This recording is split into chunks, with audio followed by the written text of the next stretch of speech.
ಯಾವಾಗಲೂ ಜೀವನದಲ್ಲಿ ನಾವು ಒಂದು ವಿಷಯವನ್ನು ಚೆನ್ನಾಗಿ ಅರ್ಥ ಮಾಡ್ಕೊಳ್ಬೇಕು. ಯಾರು ಯಾರನ್ನೂ ಉದ್ಧಾರ ಮಾಡೋಕ್ಕಾಗಲ್ಲ, ಹಾಗೆ ಯಾರು ಯಾರನ್ನು ಹಾಳು ಮಾಡೋದಕ್ಕೂ ಆಗಲ್ಲ. ನಾವೇನಾದರೂ ಉದ್ಧಾರ ಆಗ್ತಿದ್ದೀವಿ ಅಥವಾ ಹಳ್ಳಕ್ಕೆ ಬಿದ್ದಿದ್ದೀವಿ, ಇವೆರಡಕ್ಕೂ ಕಾರಣ ನಮ್ಮ ಆಲೋಚನೆ ಮತ್ತು ಯೋಚನೆಗಳು. ನಮ್ಮ ಮನಸ್ಸು ಹೇಗೆ ಆಲೋಚಿಸುತ್ತೆ ಅನ್ನೋದರ ಮೇಲೆ ನಮ್ಮ ಏಳಿಗೆ ಅಥವಾ ಅಧೋಗತಿ ನಿರ್ಧಾರವಾಗುತ್ತೆ. ನಮ್ಮ ಹಿರಿಯರು ಅದಕ್ಕೆ ಹೇಳಿದ್ದಾರೆ, ಮನಸ್ಸಿದ್ದಂತೆ ಮಹಾದೇವ ಅಂತ. ನಿಮ್ಮ ಯೋಚನೆಗಳೇ ನಿಮ್ಮ ಜೀವನ. ಯಾರೋ ಒಬ್ಬರು ಬಂದು ನಮ್ಮನ್ನು ಹಾಗೆ ಮೇಲೆತ್ತಾರೆ ಅನ್ನೋ ಭ್ರಮೆಯಲ್ಲಿ ಇರೋದು ಬೇಡ.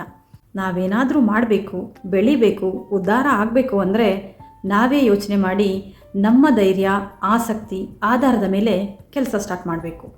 ಇನ್ಯಾರೋ ಬಂದು ನಮಗೆ ಐಡಿಯಾ ಕೊಡ್ತಾರೆ, ಹೆಲ್ಪ್ ಮಾಡ್ತಾರೆ, ನಮ್ಮನ್ನು ಮೋಟಿವೇಟ್ ಮಾಡಿ ಬೆಳೆಸ್ತಾರೆ ಅಂತ ಕಾಯ್ತಾ ಕೂತಿರಬಾರ್ದು. ನೀವು ಯಾವುದಾದ್ರೂ ಒಂದು ಕೆಲಸವನ್ನು ಸ್ಟಾರ್ಟ್ ಮಾಡಿದಾಗ ಯಾರೂ ಸಹ ನಿಮಗೆ ಸಪೋರ್ಟ್ ಮಾಡದೇ ಇರ್ಬೋದು. ಆದರೆ ಅದೇ ಕೆಲಸದಲ್ಲಿ ನೀವು ಒಂದು ಹಂತಕ್ಕೆ ತಲುಪಿದಾಗ ಖಂಡಿತ ಎಲ್ಲರೂ ನಿಮ್ಮ ಜೊತೆ ಸೇರಿಕೊಳ್ತಾರೆ. ಮತ್ತು ನನಗೆ ಮೊದಲೇ ಗೊತ್ತಿತ್ತು ನೀನು ಬೆಳಿತೀಯ ಅಂಥೇಳಿ ಆಗ ಪ್ರೋತ್ಸಾಹ ಕೊಡ್ತಾರೆ. ಸೊ ನಮ್ಮ ಮನಸ್ಸನ್ನು ಸ್ವಚ್ಛವಾಗಿಟ್ಕೊಳ್ಳೋಣ, ಒಳ್ಳೆ ಕೆಲಸ ಮಾಡ್ತಾ ನಮ್ಮ ಏಳಿಗೆ ಕಡೆ ಮಾತ್ರ ಗಮನ ಕೊಡೋಣ. ನಾವು ಮನಸ್ಸೊಳಗಡೆ ಏನು ಅಂದ್ಕೊಳ್ತೀವೋ ಅದು ಖಂಡಿತ ನಡೆಯುತ್ತೆ, ನಂಬಿ.